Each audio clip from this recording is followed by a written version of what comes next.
जय हिंद। आज की इस वीडियो में हम बात करने वाले हैं कक्षा 10वीं एनसीईआरटी गणित अध्याय 1 वास्तविक संख्याएं प्रश्नावली 1.1 पूरी कंप्लीट कराने वाले हैं। और आपको विश्वास नहीं होगा, अगर आप मैथ में बिल्कुल खत्म इंसान हैं तब भी आपको प्रश्नावली 1.1 समझ में आएगी। तो चलिए आज की इस वीडियो को हम शुरू करते हैं और आपको पढ़ाते हैं। और हाँ, इसका इंट्रोडक्शन डिस्क्रिप्शन में लिंक है, आप वहां से देख सकते हैं। जो भी आपको तकलीफ जाएगी यहाँ समझने में, अगर आप इंट्रोडक्शन देख लेंगे तो बिल्कुल तकलीफ नहीं जाएगी। बकाया यहाँ पर मैं पूरा प्रयास करूंगा कि आपको बहुत अच्छी तरीके से समझ में आना चाहिए। बकाया प्लेलिस्ट मैंने बना दी है, आपको जो भी वीडियो देखना चाहें कक्षा 10वीं की देख सकते हैं, ठीक है।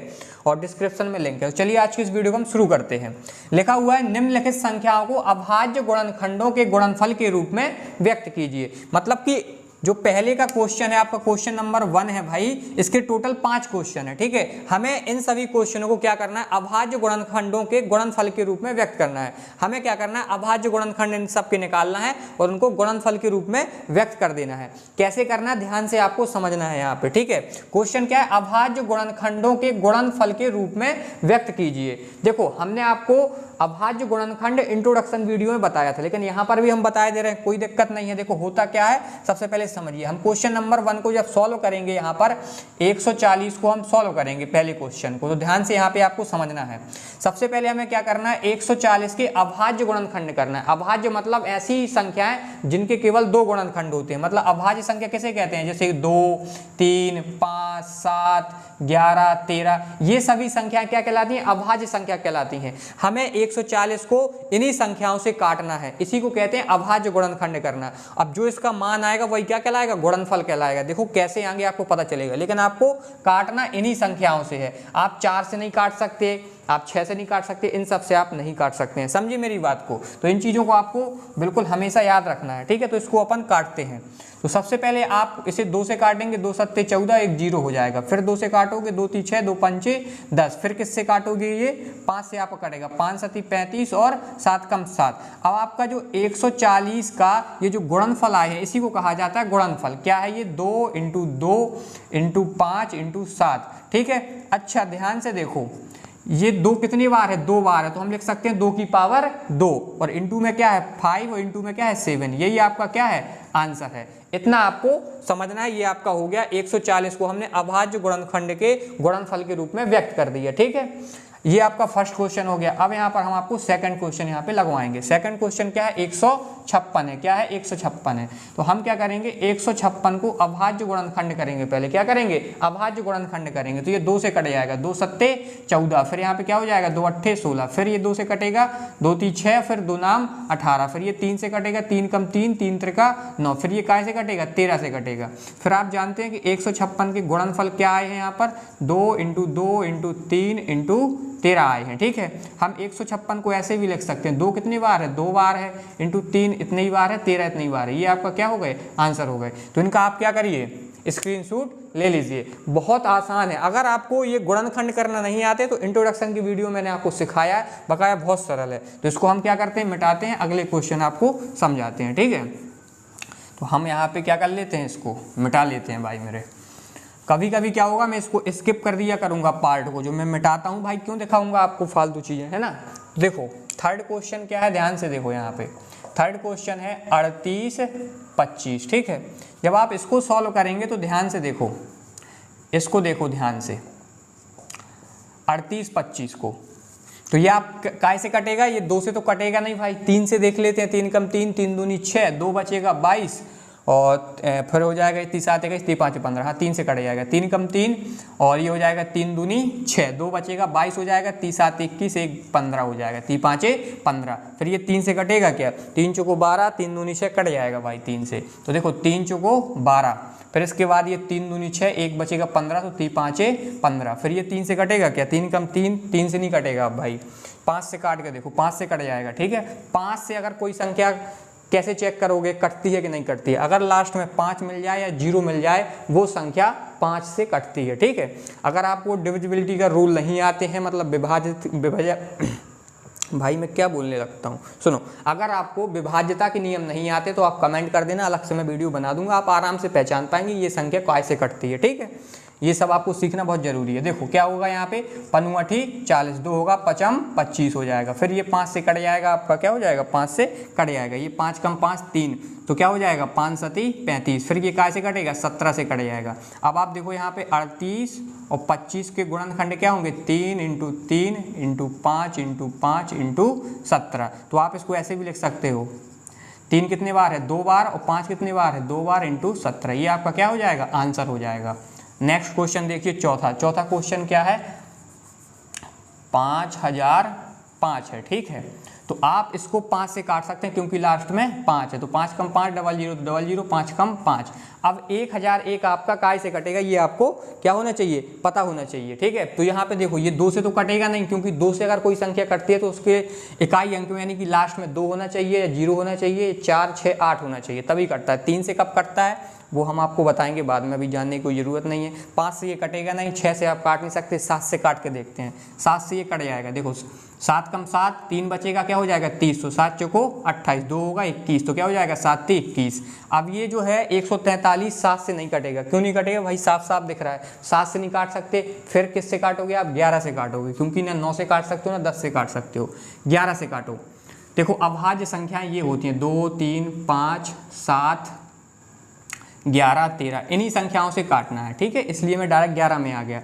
तो आप जब इसे 11 से काटोगे भाई मेरे, तो क्या आएगा, 11 कम 11 3 बचेगा, 11 3 33, यहाँ पे क्या हो जाएगा 13 कम 13 हो जाएगा। समझे मेरी बात को। तो यहाँ पर देखो 5005 का क्या है गुणनफल, 5 × 7 × 11 × 13, ये आपका क्या हो जाएगा आंसर। यहाँ पे मैंने कोई पावर डबल में नहीं है कि मैं पावर में लिख पाऊँ ऐसे, इसलिए यहाँ पे यही आंसर खत्म हो गया। तो इनका आप स्क्रीनशॉट ले सकते हैं। देखो मेरी बात को ध्यान से सुनो, इनका स्क्रीनशॉट लेते जाओ, कोई दिक्कत नहीं है, लेकिन अगर आप इनका हैंड रिटन नोट्स चाहिए तो डिस्क्रिप्शन में लिंक है, फ्री में मिल जाएगा, कोई पैसे ऐसे में नहीं लेने वाला हूँ, ठीक है। तो आप इन लोगों को मतलब कि ऐसे आप डाउनलोड कर सकते हैं, डिस्क्रिप्शन में लिंक है, आपकी पूरी PDF क्या हो जाएगी, डाउनलोड हो जाएगी भाई, ईजिली तरीके से आप क्या कर पाएंगे, डाउनलोड कर पाएंगे। कोई चिंता वाला विषय नहीं है इधर के आपको पैसे ऐसे देना पड़ेंगे, समझ रहे हो। तो बहुत आसान है ये सवाल, ठीक है। अगले एक क्वेश्चन और बचा है आपका, कौन सा, 5वां। तो क्या है ये, 7429। जब आप इसको सॉल्व करोगे तो ये भाई किससे कटेगा आपको पता होना चाहिए। देखो न ये 2 से कटेगा, ना 3 से कटेगा, ना 5 से कट रहा है, ना 7 से कट रहा है, ना 11 से कट रहा है, ना 13 से कट रहा है, और ना भाई फिर आपका 13 के बाद क्या आता है भाई, डायरेक्ट आपका बचता है 17। क्या बचता है, 17 से कटेगा। ये किससे कटेगा, 17 से। मैंने चेक कर लिया है, बकाया डिविजिबिलिटी के रूल मुझे आते हैं तो मैं तुरंत पहचान पा रहा हूँ। अगर आपको नहीं आते हैं तो आपको क्या करना है, सीख लेना है। ना आप इसे 2 से काट सकते हो, ना 3 से, ना 5 से काट सकते हो, ना 7 से काट सकते हो, ना 11 से काट पाओगे, ना आप इसे 13 के, और 13 के बाद अभाज्य संख्या क्या कहलाती है, ना 14 होती है, ना 15 होती है, ना 16 होती है, फिर आती है 17। तो ये क्या होगा, 17 से कट जाएगा, ना इससे कटेगा ना इससे कटेगा, ये किसी से नहीं कटेगा भाई, इससे कट जाएगा। देखना कैसे, 7 दूनी 14, 17 3 क्या, 17 चौको 68, क्या होगा 17 चौको 68। तो 74 में जब आपका 68 जाएगा ना भाई, तो क्या बचेगा, 6 बचेगा। 6 बचेगा तो क्या हो जाएगा, 62 हो जाएगा। तो 17 × 17 × 51, क्या हो जाएगा 17 × 51। अब 62 में 51 जाएगा, क्या बचेगा 1, और यहाँ पे 1, तो 119 हो जाएगा। 17 7 क्या होता है, 119 होता है। तो आपको 17 से काटना। अब ये 17 से नहीं कटेगा। इसके बाद आपका अभाज्य संख्या होती है 19, अभी 19 से कटेगा, देख लेना। 19 से काटो, 19 दूनी 38, 19 दूनी 38, 5 हो जाएगा, क्या हो जाएगा ये 57 हो जाएगा। 19 क्या होता है 57। आप जानते हैं कि आप 23 से 23 ही काटेगा, क्योंकि 23 एक अभाज्य संख्या और 23 को 23 से ही काट सकते हैं। अच्छा, अब आपको पता चल गया 74 29 का गुणनफल क्या हो जाएगा, 17 × 19 × 23। तो इनका आप स्क्रीनशॉट ले सकते हैं। अब हम बढ़ते हैं क्वेश्चन नंबर 2 में। तो यहाँ पर आप देख पा रहे होंगे क्वेश्चन नंबर 2 हमने यहाँ पे लिख लिया है। पूर्णांकों के निम्नलिखित युग्मों के HCF और LCM ज्ञात कीजिए तथा इसकी जांच कीजिए कि दो संख्याओं का गुणनफल बराबर HCF × LCM है। इस क्वेश्चन का मतलब यही है कि जो यहाँ पे 3 सवाल हैं दूसरे के, हमें इनका पहले LCM और HCF ज्ञात करना है, फिर हमें क्या करना है, जांच करना है कि दो संख्याओं का गुणनफल किसके बराबर होता है, उनके LCM और HCF के बराबर होता है। समझे मेरी बात को। हमने आपको इंट्रोडक्शन में सिखाया था कि अगर हम कोई भी दो संख्याओं का LCM और HCF निकालते हैं और उनका गुणा करते हैं, गुणनफल निकालते हैं, तो किसके बराबर रहता है, उन दो संख्याओं के गुणनफल के बराबर रहता है। इसी प्रकार से हम जांच करेंगे, आगे आप देखेंगे और आपको क्लियर चीजें होंगी। देखिए सबसे पहले हम सवाल को सॉल्व करते हैं। पहला क्वेश्चन आप यहाँ पे देखिए, पहला क्वेश्चन है 26 और 26 और 91। तो हम 26 का पहले गुणनखंड करेंगे तो क्या आएगा, 2 कम 2, 2 3 6 और 13 कम 13। इसके बाद हम 91 का निकालेंगे। तो भाई ध्यान से देखो, 91 को हम ना 2 से काट पाएंगे, ना 3 से काट पाएंगे, ना 5 से, हम किससे काट पाएंगे, 7 से। 7 कम 7 होता है और 2 बचेगा 21, तो 7 3 21 और 13 कम 13। अब देखो ध्यान से, 26 की जो गुणनफल आए हैं वो है 2 × 13 और 91 के आए हैं भाई मेरे 7 × 13। तो अब हमें क्या करना है, सबसे पहले 26 और 91 का हमें क्या निकालना है, एलसीएम।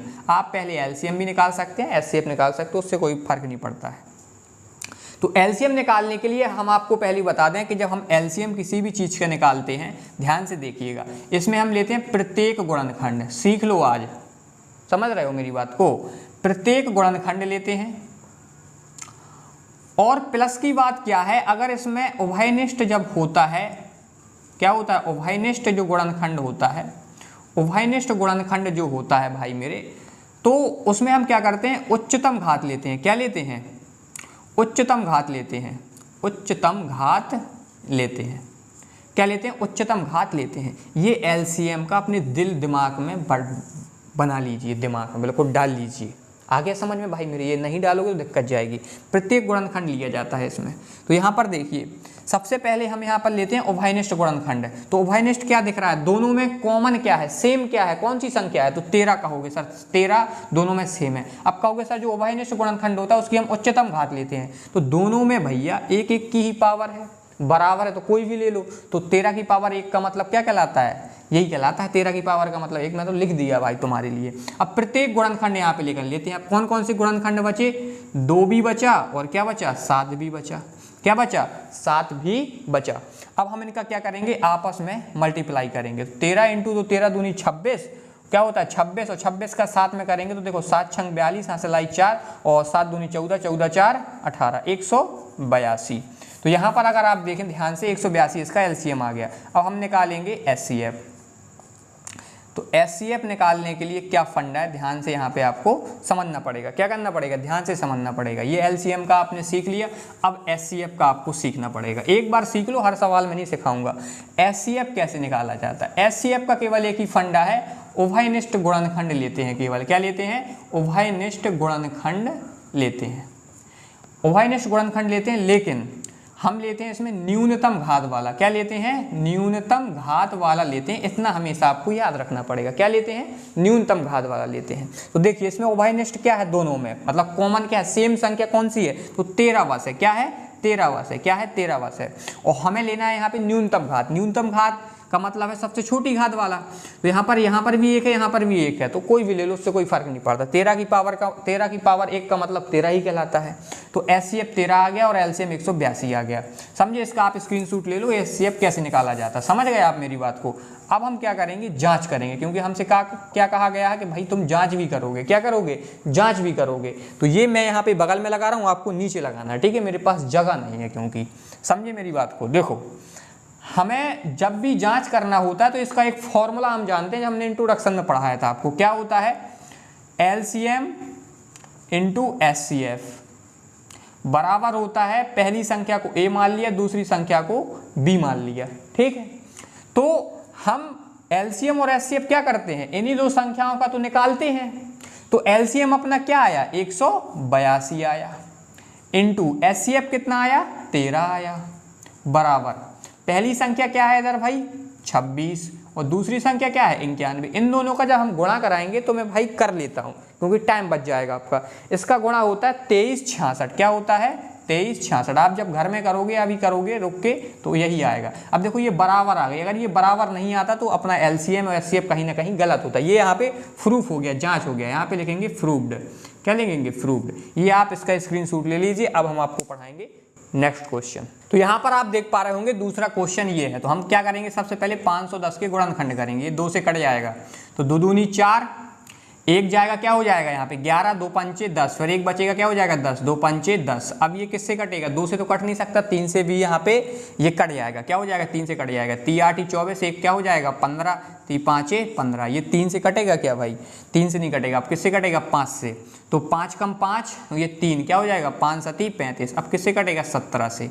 अच्छा आप कहते होगे सर आप कितनी जल्दी जल्दी काट देते हो, भाई ये प्रैक्टिस का खेल है। और सुनो मेरी बात, अगर नहीं समझ में आता तो कह देना सर एक अलग से वीडियो बना दो, कमेंट कर दो जिन बच्चों को ये चीज़ समझ में नहीं आती, आपको मैं अलग से समझाऊंगा, ठीक है। क्योंकि अगर मैं यहाँ पे समझाने लगी बैठूंगा ना तो भाई जो मेरे होशियार बच्चे हैं ना, जो मेरे जिगरी छल्ला हैं सभी, मतलब मेरे भाई लोग, वो नाराज़ हो जाएंगे, सर आप ज़्यादा ही बेसिक पढ़ाने लगे, इसलिए मैं नहीं बताता हूँ। अब देखो 92 का क्या है, 2 से कट जाएगा, 2 चौको 8, ये क्या हो जाएगा 2 छक्का 12, 2 दूनी 4, 2 3 6 और 23 कम 23 हो जाएगा, क्या हो जाएगा 23 कम 23 हो जाएगा। तो यहाँ पर आप देखिए 510 के गुणनखंड क्या है, 2 × 5 × 3 × 17। इसके बाद 92 के क्या है 2, और ये 2 कितनी बार है 2 बार है, तो 2 की पावर 2 लिख दूंगा डायरेक्ट, और यहाँ पे फिर क्या है 23। ये आपको इस तरीके से लिखना होता है। इसके बाद हम क्या करेंगे 510 और 92 का क्या निकालेंगे, एलसीएम निकालेंगे, क्या निकालेंगे एलसीएम निकालेंगे मेरे भाई। तो एलसीएम निकालने के लिए हमने आपको क्या बताया था, प्रत्येक गुणनखंड लेते हैं, लेकिन जो उभयनिष्ठ रहता है उसकी हम उच्चतम घात लेते हैं। सबसे पहले देखते हैं कि इसमें कॉमन कौन कौन है, तो कॉमन यहाँ पे 2 है, तो 2 को तो लेना ही पड़ेगा, और यहाँ पे उच्चतम घात वाला लेंगे, तो यहाँ पर 2 की पावर 1 है, यहाँ पे 2 की पावर 2 है, तो क्या लेंगे उच्चतम घात 2 की पावर 2 लेंगे। अब यहाँ पर और कोई चीज़ सेम है, तो सेम और कोई चीज़ नहीं है भाई। अब आपको प्रत्येक गुणनखंड लिख लेना है, 5 है तो आप 5 भी लिख लेंगे, 3 है तो 3 भी लिख लेंगे, 17 है तो 17 भी लिख लेंगे, और 23 है तो यहाँ पे 23 भी लिख लेंगे, क्या लिख लेंगे 23 भी लिख लेंगे। अब ध्यान से देखिए, इन सब का जब आप गुणा करेंगे, क्या करेंगे गुणा करेंगे तो क्या आएगा, ठीक है मैं यहाँ पे कर लेता हूँ, आपका समय बच जाएगा। इसका आपका गुणा आएगा भाई 23,460, क्या आएगा 23,460। अभी आप करिएगा बैठ के, 2 मिनट रुक जाना फिर करना, तो क्या आएगा 23,460। अब हम क्या निकालेंगे 510 और 92 का हम क्या निकालेंगे भाई, एचसीएफ निकालेंगे, क्या निकालेंगे एचसीएफ निकालेंगे। तो जब हम एचसीएफ निकालते हैं भाई तो क्या आएगा, एचसीएफ में लेते हैं केवल उभयनिष्ठ वाली चीज़ें, हम यहाँ पे प्रत्येक गुणनखंड नहीं लेते हैं, उभयनिष्ठ लेते हैं और उसमें न्यूनतम घात वाला लेते हैं। उभयनिष्ठ यहाँ पे केवल 2 है, और यहाँ पे न्यूनतम घात 1 है, ठीक है, और इसको हम जब सॉल्व करेंगे तो क्या आएगा 2 ही आएगा, तो एचसीएफ क्या आ गया 2 आ गया। अब हम क्या करेंगे जाँच करेंगे, क्या करेंगे भाई जाँच करेंगे। तो जाँच करने के लिए क्या करा जाता है, एलसीएम इंटू एचसीएफ बराबर पहली संख्या इंटू दूसरी संख्या, पहली संख्या को a मान लिया, दूसरी संख्या को b मान लिया। एलसीएम अपना क्या आया 23,460 इंटू एचसीएफ क्या आया 2 बराबर पहली संख्या क्या है अपनी 510 इंटू दूसरी संख्या क्या है 92।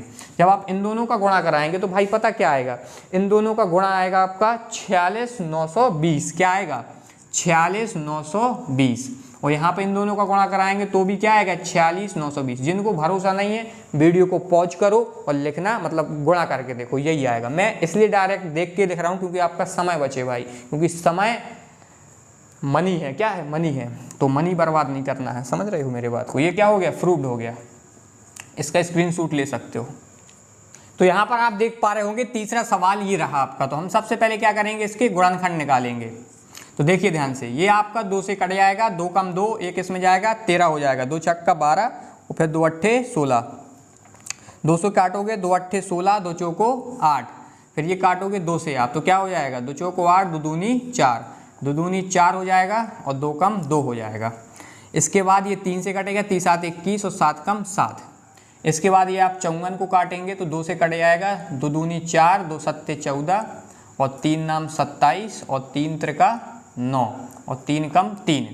तो यहाँ पर आपने देखा कि 336 के गुणनखंड आए हैं, 2 कितने बार है 4 बार, तो 2 की पावर 4 लिखेंगे, ठीक है, क्या लिखेंगे 2 की पावर 4 लिखेंगे इंटू यहाँ पे 3 एक ही बार है और 7 एक ही बार है। इसके बाद देखो 54 के क्या गुणनफल आए हैं 2 इंटू 3 कितने बार है 3 बार है, कितने बार है 3 बार है। अब हम निकालेंगे 336 का भाई मेरे 336 और 54 का हम क्या निकालेंगे, यहाँ पर निकालेंगे हम भाई एलसीएम, क्या निकालेंगे एलसीएम।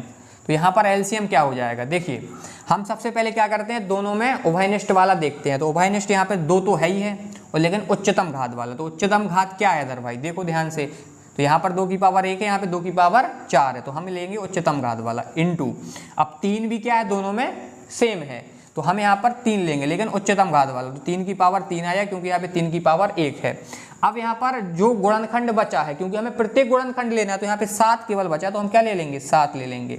और जब इनका आप क्या कराएंगे, गुणा कराएंगे, क्या कराएंगे, गुणा कराएंगे, तो क्या आएगा, देखो 2 की पावर 4 का मतलब ऐसे है, 2 दूनी 4, 4 दूनी 8, 8 दूनी 16, और 3 इंटू 3 का मतलब क्या होगा, 3 त्रिक 9, 9 3 27, और फिर 7। जब इनका आप गुणा कराएंगे तो पता क्या आएगा, देखो समय बच जाए इसलिए मैं देख के लिख दे रहा हूँ डायरेक्ट, 30 24, क्या आएगा आपका 30 24।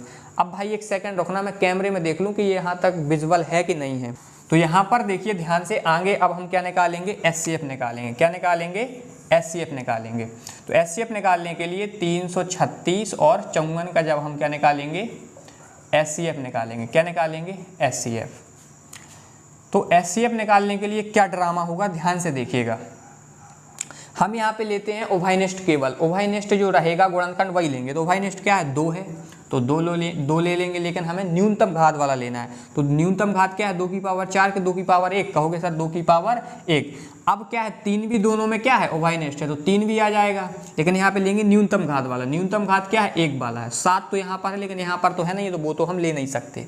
तो एचसीएफ आपका क्या आ गया, 2 इंटू 3 क्या होता है, 2 की पावर 1 का मतलब भी 2 होता है, 3 की पावर 1 का मतलब भी 3 होता है, तो 2 इंटू 3 क्या हो जाएगा, 6। तो इसका एचसीएफ क्या आ गया, 6। अब हम क्या करेंगे, जांच करेंगे, क्या करेंगे भाई मेरे, जांच करेंगे। तो एलसीएम इंटू एचसीएफ बराबर होता है पहली संख्या इंटू दूसरी संख्या। तो एलसीएम आपका क्या आया है, 30 24 इंटू एचसीएफ क्या आया, 6। पहली संख्या क्या है भाई मेरे, 336 इंटू दूसरी संख्या क्या है, 54। जब आप इनका गुणा करेंगे तो क्या आएगा, देखो 6 चौको 24 और 6 दूनी 12, और 12 दो कितना होता है, 14, तो यहाँ पे 0 1 आ जाएगा, और यहाँ पे क्या होगा, 6 3 18, तो 18 144। और इनका जब आप गुणा करेंगे तो भाई क्या आएगा आपका, 18 144 ही यहाँ पे आने वाला है। आप चाहे कर लीजिएगा रोक के, ठीक है, मैं आपका समय बचाने के लिए कर दिया हूँ देख के। तो यहाँ पर देखिए इसका आप स्क्रीनशॉट लीजिए। अब हम बढ़ते हैं नेक्स्ट क्वेश्चन में। तो यहाँ पर आप देख पा रहे होंगे कि हमने यहाँ पे तीसरा क्वेश्चन लिख लिया है। तीसरा क्वेश्चन क्या है, अभाज्य गुणनखंड विधि द्वारा निम्नलिखित पूर्णांकों के एचसीएफ और एलसीएम ज्ञात कीजिए। यहाँ पर भाई मेरे 3 सवाल हैं, और अब हमें 3 संख्याओं का क्या निकालना है एक साथ, एलसीएम और एचसीएफ, ठीक है। तो हमें एलसीएम और एचसीएफ अभाज्य गुणनखंड विधि द्वारा निकालना है। अभाज्य गुणनखंड विधि अभी आपने सीखी थी, मतलब कि इन सभी संख्याओं को अभाज्य गुणनखंड विधि द्वारा निकालना है, यानी कि अभाज्य संख्याओं से ही काटना पड़ना है अपन को, ठीक है। मतलब हम भाज्य संख्याओं का यूज नहीं कर सकते, केवल अभाज्य संख्याओं का यूज कर पाएंगे। तो हम पहला सवाल को यहाँ पे क्या करते हैं, सॉल्व करते हैं। पहला सवाल है आपका 12 15 और 21। तो हम पहले 12 के गुणनखंड निकालेंगे। तो देखो 2 छक्का 12, 2 3 6 और 3 कम 3। हम फिर 15 के निकालेंगे तो क्या हो जाएगा, ये 3 5 15 और 5 कम 5। इसके बाद भाई देखो तुम ध्यान से, अब हम निकालेंगे 21 का। तो 21 का क्या हो जाएगा, ये 3 से कटेगा डायरेक्ट, 3 7 21 और 7 कम 7। अब आप देखो 12 के गुणनखंड आपके क्या हैं, 2 की पावर 2, क्योंकि 2 बार है तो 2 बार लिख दिया, और 3 यहाँ पे 1 बार है। इसके बाद 15 के देखो, 15 के क्या हैं, 3 इंटू 5, और 21 के क्या है भाई मेरे, 3 इंटू 7। अब हमें क्या करना है, इनका हमें क्या निकालना है, हमें नीचे लगाना है आपको, ठीक है। मैं यहाँ बगल में लगा रहा हूँ। तो देखो 12 15 और 21 का एलसीएम क्या होगा भाई मेरे।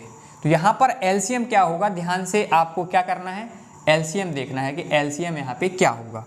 हम यहाँ पर देखते हैं पहले उभयनिष्ठ, और फिर हम प्रत्येक गुणनखंड भी यहाँ पे लिखते हैं। तो देखिए ध्यान से, उभयनिष्ठ क्या है, उभयनिष्ठ यहाँ पर केवल क्या है, 3 है, क्या है, यहाँ पे भी 3 है, यहाँ पर भी 3 है, यहाँ पर भी 3 है। तो यहाँ पर हम क्या लिख देंगे, 3 लिख देंगे। और हमें लिखना पड़ता है उच्चतम घात वाला, लेकिन यहाँ पे सबकी पावर क्या है, 1 1 ही है, तो कोई भी ले दो, उससे कोई मतलब नहीं पड़ता है। अब हमें प्रत्येक गुणनखंड लेना है। तो यहाँ पर क्या बचा, 2 की पावर 2, तो हम 2 की पावर 2 ले लेंगे। इसके बाद क्या बचा है, 5, तो यहाँ पर क्या लिखेंगे, 5 लिखेंगे। इसके बाद हम क्या लिखेंगे, 7 लिखेंगे। अब भाई मुझे पता नहीं है कि ये भी दिख रहा है कि नहीं दिख रहा है, ठीक है, तो ये भी देख लेता हूँ मैं। भाई अकेला हूँ ना मैं, समझ रहे हो तुम मेरी बात को? हाँ भाई यहाँ तक तो दिखता है, अब मैं परेशान नहीं हूँगा हर बार, समझ रहे हो मेरी बात को? तुम भाई मेरे स्ट्रगल को समझो, आपके लिए कितना कर रहे हैं, लेकिन आप पता भाई एक लाइक भी नहीं करते हो। लाइक कर दो भाई, लाइक, समझ रहे हो? अच्छा, इसके बाद जब आप इसको सॉल्व करेंगे तो क्या आएगा, तो 3 और यहाँ पे 2 की पावर 2 क्या हो गया 4, तो क्या हो गया 4 × 3 12, 12 × 5 60, और 60 का गुणा जब 7 में करेंगे तो क्या आएगा, 60 का गुणा 7 में करेंगे तो क्या आएगा 0 और 6 7 42, क्या आएगा 420, क्या आएगा भाई मेरे 420, इसका एलसीएम 420 हो गया। अब हम 12, 15 और 21 का क्या निकालेंगे, एचसीएफ, क्या निकालेंगे एचसीएफ। एचसीएफ का मतलब है उभयनिष्ठ गुणनखंड केवल लेना है न्यूनतम घात वाला, क्या लेना है न्यूनतम घात वाला। तो यहाँ पर देखिए न्यूनतम घात पहली बात सेम कौन है, 3 के अलावा और कोई सेम है नहीं, उभयनिष्ठ है नहीं है, और न्यूनतम घात उसकी एक ही है, तो एक लगाओ ना लगाओ कोई फर्क नहीं पड़ता। तो एचसीएफ क्या आ गया 3 आ गया, ये आपका आंसर है। इसका आप क्या कर सकते हैं, स्क्रीनशॉट ले लीजिए। अब नेक्स्ट क्वेश्चन आपको बताते हैं। तो यहाँ पर आप देख पा रहे होंगे हमने दूसरा क्वेश्चन लिख दिया है। तो अब 17 के गुणनखंड क्या होंगे, 17 कम 17, क्या होगा 17 कम 17। इसके बाद 23 का क्या होगा, 23 कम 23। इसके बाद 29 के क्या होंगे भाई, 29 कम 29, ठीक, कट गया। अब 17 के गुणनखंड क्या होंगे, 17 × 1, जब भी एक गुणनखंड है तो इंटू में 1 लगा दिया करो, क्यों लगा दिया करो बता रहा हूँ। 23 का गुणनखंड क्या होगा, 23 × 1, ये क्यों 23 से ही कटेगा, क्योंकि अभाज्य संख्या खुद से कटती है केवल, या 1 से कटती है। इसके बाद 29 का क्या हो जाएगा, 29 × 1, जब हम 17, 23 और 29 का क्या निकालेंगे, एलसीएम निकालेंगे, क्या निकालेंगे एलसीएम। तो एलसीएम यहाँ पे क्या निकल के आएगा, देखो ध्यान से, हम प्रत्येक गुणनखंड लेते हैं, तो 17, 23 × 29, और एक सब में क्या है उभयनिष्ठ है, तो एक भी लिख दो चाहे लिख दो, कोई फर्क नहीं पड़ता, क्योंकि एक का गुणनखंड है, एक का गुणा चाहे जाए में करो वही आ जाता है। 17, 23, 29 का जब आप गुणा करेंगे तो भाई मेरे क्या आएगा, मैं देख लेता हूँ क्या आता है, 11,339, क्या आता है 11,339, आप अभी करिए तो यही आएगा, ठीक। और जब हम 17, 23 और 29 का क्या निकालेंगे, एचसीएफ निकालेंगे, क्या निकालेंगे एचसीएफ। तो यहाँ पर देखते हैं जो उभयनिष्ठ होता है, तो उभयनिष्ठ यहाँ पे क्या दिख रहा है 1, देखिए ध्यान से, यहाँ 17 है, यहाँ 17 नहीं है, यहाँ 17 नहीं तो नहीं ले सकते, यहाँ 29 है, लेकिन ना यहाँ पे 29 है ना यहाँ पे 29 है, मतलब यहाँ कोई उभयनिष्ठ नहीं है। जब कोई चीज़ उभयनिष्ठ नहीं होती है तो हमेशा वहाँ पे 1 तो रहता ही है, जैसे यहाँ पे मैंने इसलिए लिखवाया था। तो इसका एचसीएफ क्या हो गया 1 हो गया, क्या हो गया भाई मेरे 1 हो गया। इस प्रकार से हमें क्या करना था, इसको सॉल्व करना था। तो इसको आप स्क्रीनशॉट ले लो। अब इसका तीसरा क्वेश्चन और करवाते हैं, क्या करते हैं अपन तीसरा क्वेश्चन और करते हैं। तो तीसरा क्वेश्चन थोड़ा बहुत ही ज़्यादा सरल है भाई मेरे, क्या है तीसरा क्वेश्चन, अब सॉल्व करते हैं। तीसरा क्वेश्चन क्या है ध्यान से समझना है। 8 का गुणनखंड करेंगे तो 2 चौको 8, 2 दूनी 4 और 2 कम 2। फिर इसके बाद जब आप 9 का करेंगे तो देखो 3 त्रिका 9 और 3 कम 3। इसके बाद जब आप 25 का करेंगे तो देखो 5 25 और 5 कम 5।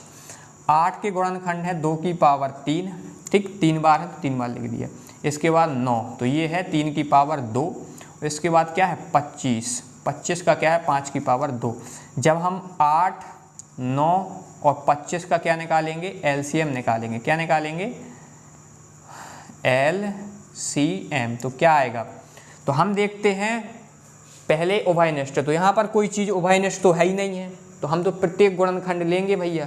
तो प्रत्येक गुणनखंड हम लेंगे पहले 2 की पावर 3, फिर 3 की पावर 2 और फिर 5 की पावर 2।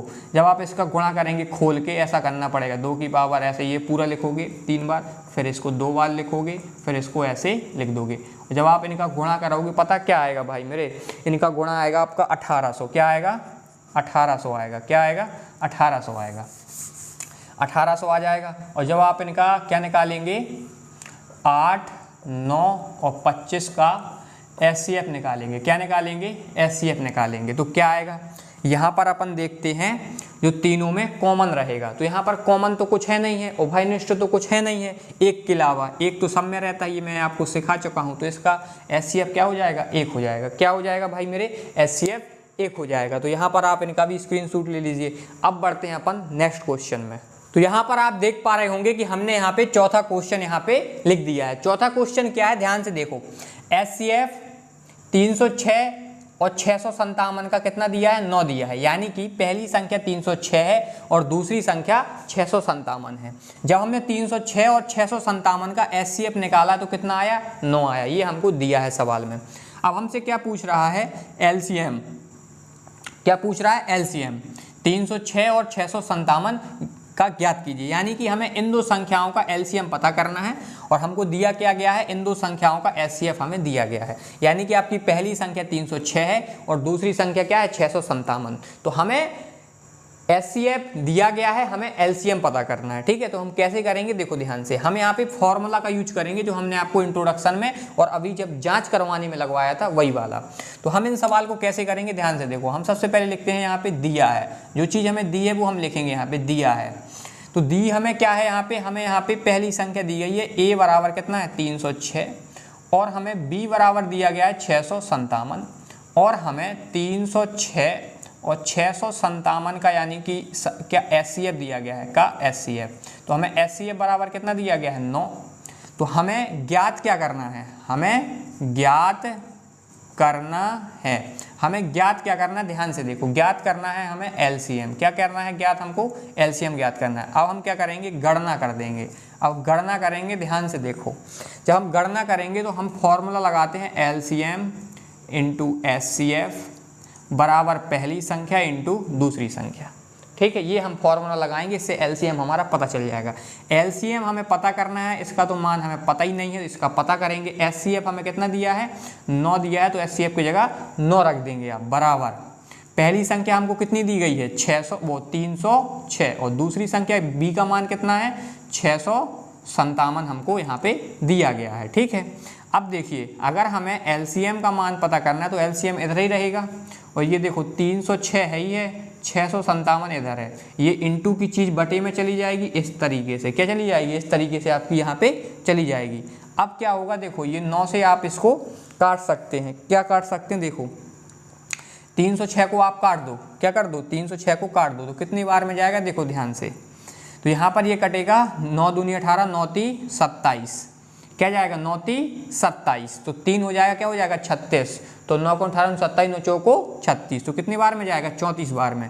तो LCM देखो ध्यान से, जब 34 का गुणा अब क्या करेंगे 657 में, तो यहाँ पर LCM क्या आ जाएगा आपका, ध्यान से देखिए। इन दोनों का जब गुणा कराएंगे तो मैं तो देख के लिख दे रहा हूँ भाई, क्या कर रहा हूँ मैं, कर दे रहा हूँ यहाँ पे देख के। तो क्या आएगा 22 33 8, 22 33 8।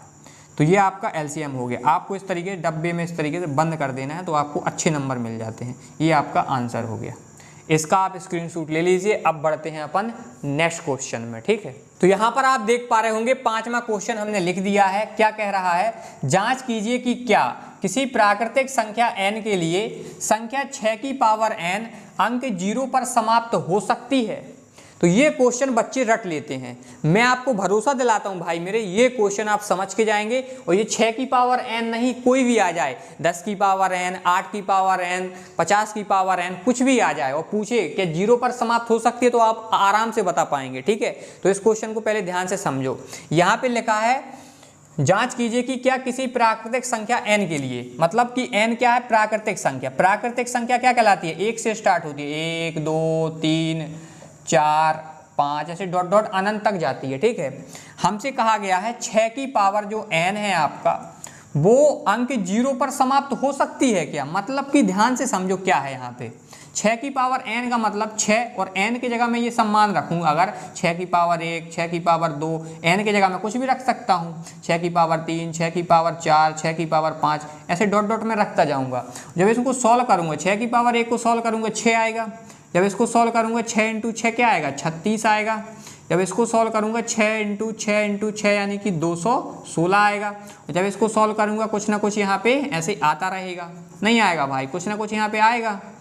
तो यहाँ पर देखो वो कह रहा है कि जब हम 6 की पावर n जो है वो अंक 0 पर समाप्त होगी, यानी कि इसके इकाई का अंक जो आप देख रहे हैं यहाँ पे ये चीज़ यहाँ पर कभी 0 आएगा। अगर इकाई के अंक पर 0 आएगा यानी कि 0 पर समाप्त होगी, तो बताइए। तो ये क्वेश्चन समझ में आया आपको? क्या पूछ रहा था? यही क्वेश्चन आपका है। अगर 6 की पावर n और n प्राकृतिक संख्या है तो अंक 0 पर समाप्त होगी। इसका मतलब है कि इसके इकाई के अंक में 0 आना चाहिए। क्या आना चाहिए? इकाई के अंक में 0 आना चाहिए, यानी कि लास्ट में 0 आना चाहिए। 0 अंक मतलब अंक 0 पर समाप्त होना चाहिए। तो अब आपको हम एक मेंटोस जिंदगी बताते हैं भाई। अगर कोई संख्या को 0 पर समाप्त होना है तो उसके गुणनखंड क्या होना चाहिए? अगर कोई संख्या को 0 पर समाप्त होना है तो उसके गुणनखंड क्या होना चाहिए? 2 × 5 का होना चाहिए। कैसा होना चाहिए? 2 × 5 का होना चाहिए। कैसा होना चाहिए? 2 × 5 का होना चाहिए।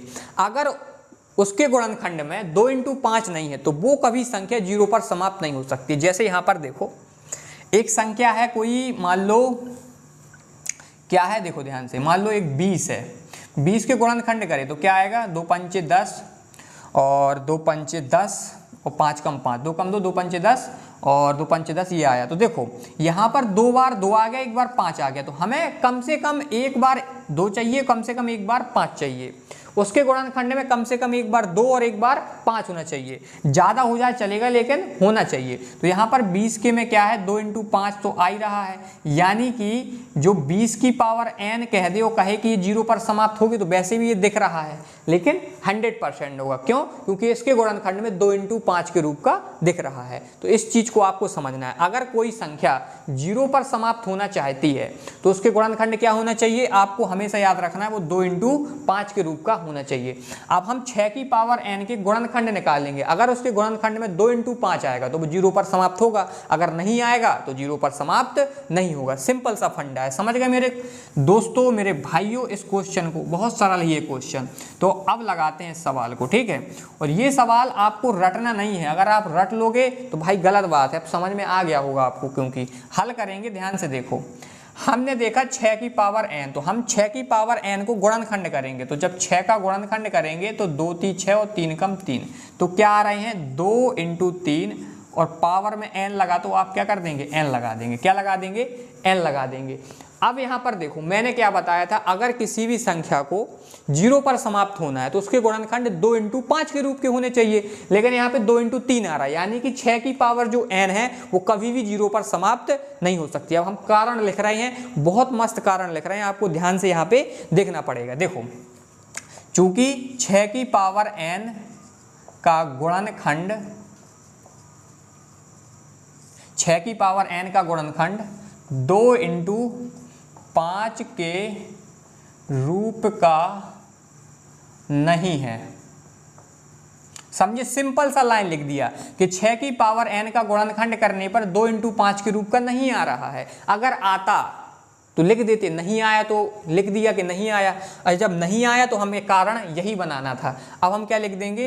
तो यहाँ पर आपको ये चीज़ लिख गई है, क्या करती है? के रूप का नहीं बनाती है, के रूप का नहीं बनाती है। आप लिख दीजिए नहीं बनाती है। 6 मतलब कि जो 6 की पावर n है 2 × 5 के रूप का नहीं बनाती है। और जब ऐसी नहीं बनाती है तो 6 की पावर n, तो 6 की पावर n जहां n प्राकृतिक संख्या के लिए अंक 0 पर समाप्त नहीं होगी। समझ में आ गया? अगर ये 6 का गुणनखंड 2 × 5 के रूप का होता तो हम लिख देते, जैसे मान लो 6 की पावर n के गुणनखंड में 2 × 5 आ गया, तो हम लिखते कि 6 की पावर n का गुणनखंड 2 × 5 के रूप का है। तो 6 की पावर n जहां n प्राकृतिक संख्या के लिए अंक 0 पर समाप्त होगी, लेकिन यहाँ पर 6 के गुणनखंड 2 × 5 नहीं आए हैं, तो हमने लिखा कि 6 की पावर n का गुणनखंड 2 × 5 के रूप का नहीं आया है। तो जो आपका सवाल था 6 की पावर n जहां n प्राकृतिक संख्या के लिए अंक 0 पर समाप्त नहीं होगी। सिंपल सा है, इसका स्क्रीनशॉट आप यहाँ पे मार लो, या आपको हैंड रिटन नोट डिस्क्रिप्शन में मिल जाएगा, वहां से भी आप डाउनलोड कर सकते हैं। अब बढ़ते हैं अगले क्वेश्चन में। तो यहाँ पर आप देख पा रहे होंगे 6वां क्वेश्चन यहाँ पे हमने लिख लिया है, ठीक है। तो 6वां क्वेश्चन क्या कहता है कि व्याख्या कीजिए कि 7 × 11 × 13 + 13 प्लस नहीं है भाई, और लिखा है इधर, धतूरा पी लिया मैंने, लगता भाई क्या भाई मजा आ रहा है तुमको पढ़ने में। जाग जाओ भाई, जाग जाओ। मुजरा उजरा देखना हो तो रील दिखाओ, मेरी भाई मस्त रील डली है यूट्यूब पे, समझ रहे हो, दिखाओ मस्त भाई। तुमको पढ़ाई वाली रील देखा करो भाई, डांस आंस में कुछ नहीं रखा, ठीक है। जाग जाओ यार, मैं लग रहा था तुम सो गए हो, सोना नहीं है, देखो यार पढ़ो। फिर क्या है, और 7 × 6 × 5 × 4 × 3 × 2 × 1 + 5, ठीक है। मैं क्वेश्चन को मिला लेता हूँ भाई, यही है ना, हाँ बिल्कुल यही है। भाज्य संख्याएं क्यों हैं, हमें प्रूव करना है कि जो ये लिखी है और ये लिखी है ये भाज्य संख्याएं क्यों हैं। तो भाज्य संख्याएं क्यों हैं आपको पता होना चाहिए, भाज्य संख्याएं कहते किसे हैं, तब आपसे ये प्रश्न बनेगा। भाज्य संख्या की एक डेफिनेशन होती है, भाज्य संख्या की डेफिनेशन क्या होती है आपको पता होना चाहिए। मैं आपको इंट्रोडक्शन में बताया था, डिस्क्रिप्शन में लिंक है, आप वहां पे जाके देख सकते हैं, प्लेलिस्ट में जाके भी देख सकते हैं। अध्याय 1 का इंट्रोडक्शन, जिसके 2 से अधिक गुणनखंड होते हैं। क्या होते हैं, 2 से अधिक गुणनखंड होते हैं, वो भाज्य संख्या कहलाती है। जैसे कि मैं यहाँ पे लिख दूँ 4 के कितने गुणनखंड होते हैं, ये 1 से भी कटेगा, 2 से भी कटेगा, और भाई ये 4 से भी कटेगा। अब देखो इसके गुणनखंड टोटल 3 हैं, तो भाई 2 से अधिक तो है ही है, तो 4 क्या एक भाज्य संख्या। जैसे यहाँ पे ले लूँ मैं 8, तो 8 ले लूँ तो ये 2 से भी कट रहा है, 1 से भी कट रहा है, और 4 से भी कट रहा है, और 8 से भी कट रहा है, तो इसके टोटल 4 गुणनखंड हैं। हमें चाहिए 2 से अधिक, तो भाज्य संख्या समझ गए क्या कहलाता है। भाज्य संख्या उसे कहते हैं जिसके 2 से अधिक गुणनखंड होते हैं। बिल्कुल दिल दिमाग गुर्दा किडनी हर जगह डाल लो भाई ये चीज़ें, क्योंकि तभी ये आपसे सवाल बनेगा। तो हल करते हैं इसका, तो देखिए ध्यान से क्या है, 7 × 11 × 13 + 13। जब आप इसको सॉल्व करेंगे, पहले ध्यान से देखिएगा, यहाँ पर देखो आपको एक चीज़ बताता हूँ मेंटोस जिंदगी वाली। जब कोई पद होता है, पद मतलब कहलाता है, पद चेंज होता है प्लस और माइनस से। तो यहाँ पर देखिए यहाँ तक गुणा है, तो हम गुणा करेंगे तो ये एक चीज़ बन जाएगी। जब इसका गुणा कर देंगे तो कोई ना कोई एक नंबर मिलेगा आपको, ठीक, और ये एक दूसरा नंबर है। तो जब चीज कोई प्लस आ जाती है और माइनस आ जाती है तो भाई मेरे पद का निर्माण हो जाता है। यहाँ पे टोटल 2 पद हैं, समझ गए। ये चीज आपको पता होना चाहिए, वैसे आपको पता होगी, होशियार बच्चे हो तुम लोग। तो यहाँ पर देखिए, यहाँ पर एक चीज कॉमन आएगी, यानी उभयनिष्ठ क्या है 13, तो हम 13 क्या ले सकते हैं, कॉमन ले सकते हैं।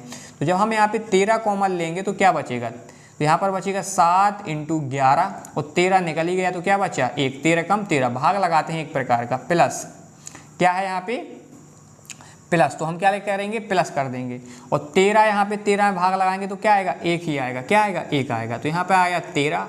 अब 7 × 11 × 1 + 1, तो 11 × 7 = 77, और 77 का गुणा 1 में करूँगा तो 77 ही आएगा, और 77 में 1 जोड़ूंगा तो क्या आएगा 78 आएगा। यानी कि 13 × क्या आया 78 आया। क्या आया भाई मेरे यहाँ पर 13 × 78 आया। अच्छा 13 को तो आगे सॉल्व नहीं कर सकते हैं, या 13 के अगर हम गुणनखंड निकालें तो क्या आएगा 13 × 1, और 78 के गुणनखंड निकालेंगे तो बहुत सारे निकल के आएंगे। तो ये गुणनखंड कितने हैं, बहुत सारे इसके गुणनखंड हैं। हमें चाहिए 2 से अधिक गुणनखंड, यहाँ पे तो भाई बहुत सारे गुणनखंड हैं, इसलिए जो ये संख्या थी वो क्या है भाज्य संख्या है। क्यों है, क्योंकि इसके 2 से अधिक गुणनखंड हैं। तो यहाँ पर हम लिखेंगे अतः इसके 2 से अधिक गुणनखंड संभव। यहाँ पे क्या लिखेंगे, इसके 2 से अधिक गुणनखंड संभव हैं। अतः क्या लिखेंगे, अतः यह भाज्य संख्या है। क्या लिखेंगे, भाज्य संख्या है। अब इसके नीचे लगाना, लेकिन मैं बगल में लगा रहा हूँ ये वाला, ठीक है।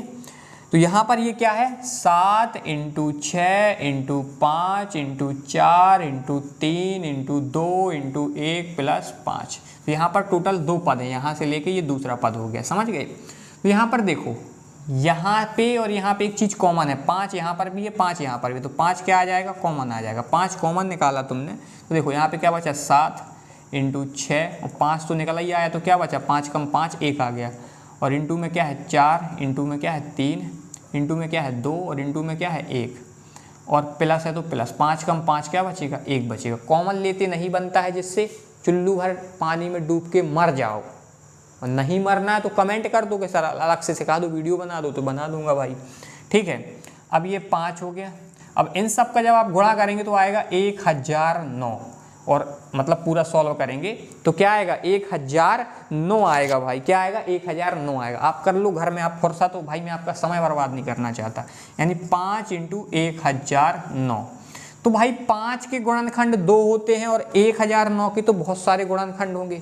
तो हमें चाहिए थे यहाँ पे 2 से अधिक गुणनखंड। यहाँ पे तो भाई जाने कितने सारे गुणनखंड हैं, तो भाई 2 से अधिक गुणनखंड हैं तो ये भी क्या हो जाएगा, भाज्य संख्या हो जाएगी। तो यहाँ पर हम लिखेंगे चूंकि इसके 2 से अधिक गुणनखंड संभव हैं, अतः यह भाज्य संख्या है। भाज्य संख्या है, यही आपको क्या लिखना था भाई, रीजन लिखना था। तो आप इसका स्क्रीनशॉट ले लीजिए। अब करवाते हैं आपका लास्ट क्वेश्चन। तो यहाँ पर भाई 7वां क्वेश्चन मैंने लगा दिया है, ठीक है, आप वहाँ पे मिलाते जाइएगा। मैं यहाँ पे किताब से आपका पढ़ लेता हूँ क्योंकि बड़ा क्वेश्चन था इसलिए मैंने लिखा नहीं है। लिखा हुआ है किसी खेल के मैदान के चारों ओर एक वृत्ताकार पथ है। इस मैदान का एक चक्कर लगाने में सोनिया को 18 मिनट लगते हैं, जबकि इसी मैदान का एक चक्कर लगाने में रवि को 12 मिनट लगते हैं। मान लीजिए वे दोनों एक ही स्थान और एक ही समय पर चलना प्रारंभ करके एक ही दिशा में चलते हैं। कितने समय बाद वे पुनः प्रारंभिक स्थान पर मिलेंगे। बहुत इजी प्रश्न है भाई, ये क्या है, बहुत इजी प्रश्न है। यहाँ पे सोनिया की बात चल रही है और भाई एक अपना दोस्त है रवि। क्या है, दोस्त है भाई, रवि है, ठीक है। तो इस क्वेश्चन को समझो, इसका हल आप यहाँ पे देख लीजिए। हल क्या है, एक वृत्ताकार क्या है, पथ है। क्या है, एक वृत्ताकार पथ है।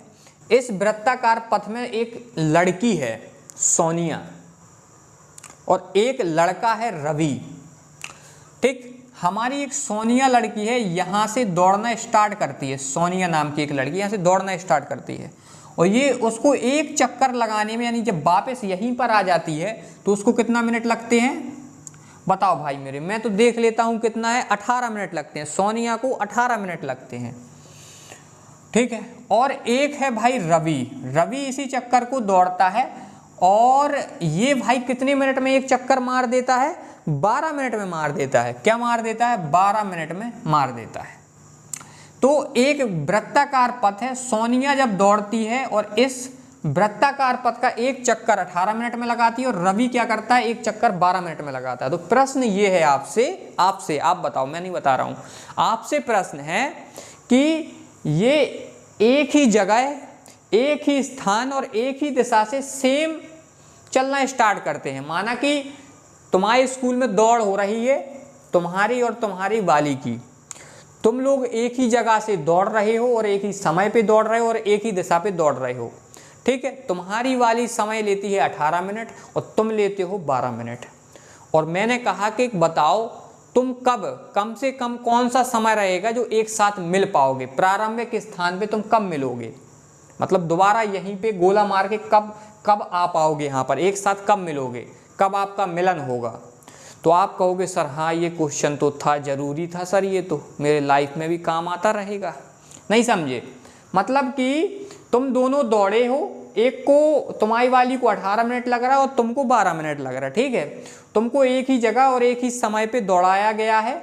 तो हमसे सवाल है, पूछा गया कि अब आप यहीं पे कितने समय के बाद मिलोगे, इसी प्रारंभिक स्थान पर कौन से समय पर मिलोगे। कम से कम वो समय होना चाहिए, क्योंकि भाई क्यों होना चाहिए कम से कम समय, भाई दिल मान ही नहीं रहा है, लग रहा है कब मिल लें। मतलब भाई सीधी है, मैं तो मजाक कर रहा हूँ, सीधा मतलब है न्यूनतम समय हमको निकालना पड़ता है। क्या करना पड़ता है, ज़्यादा से ज़्यादा समय तो निकालेंगे नहीं, ज़्यादा से ज़्यादा समय मूर्ख ही निकालेगा। क्यों भाई, ज़्यादा से ज़्यादा समय क्यों निकालेंगे, ज़्यादा से ज़्यादा समय तो कुछ भी हो सकता है। आप मान लो वो बन जाओ कछुआ, आराम आराम चलते रहो, भाई ऐसे थोड़ी ना होता है। आपको समय दिया गया, कछुआ की चाल नहीं चलना है, तो आपको न्यूनतम मार्ग निकालना है कि हम कम से कम इस समय इस जगह पे कब दोबारा आ पाएंगे, ठीक है ना।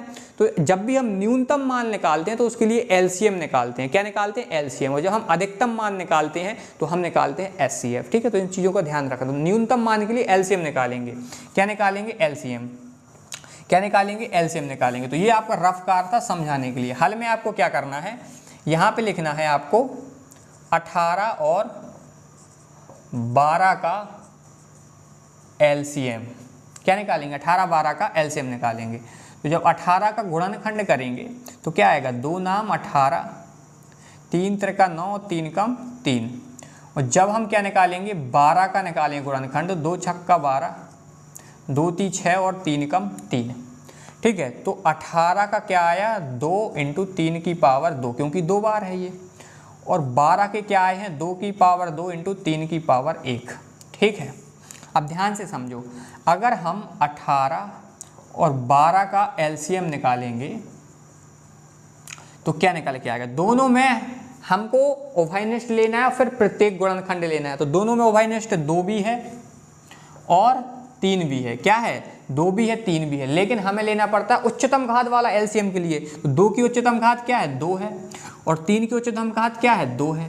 और जब आप इसको सॉल्व करोगे तो 2 की पावर 2 का मतलब 4 और 3 की पावर 2 का मतलब 9। तो क्या हो जाएगा, 9 को 18 27, 9 चौको 36, यानी कि 36 मिनट लगेगा। कितना लगेगा, 36 मिनट। तो यहाँ पर हम लिखेंगे अतः सोनिया, क्या लिखेंगे, सोनिया और रवि को, अतः सोनिया और रवि को प्रारंभिक